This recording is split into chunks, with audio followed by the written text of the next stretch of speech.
ग्वालियर से खबर जहां हमारे बीच नहीं रही। निश्चित रूप से सिंधिया परिवार के लिए बहुत बड़ी दुख की घड़ी है।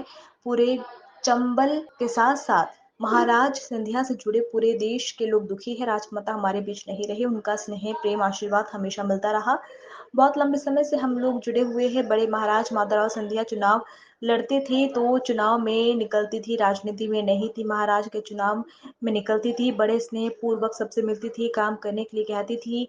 एक अल्पतक उनके मन में था, प्रेम था और पारिवारिक भावना उनके मन में था। कार्यकर्ताओं सबका बड़ा ख्याल रखती थी, सहज थी, सरल थी। अब हमारे बीच में नहीं है। हम और सिंधिया परिवार पर दुख का पहाड़ टूटा है। ईश्वर से प्रार्थना है कि उनको पूरी ताकत दे इस क्षति को सहन करने के लिए। आज हम लोगों के बीच नहीं रही।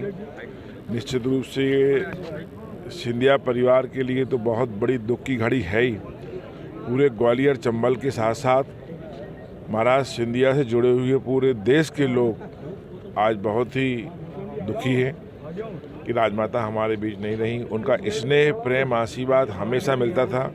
बहुत लंबे समय से हम लोग जुड़े हुए हैं।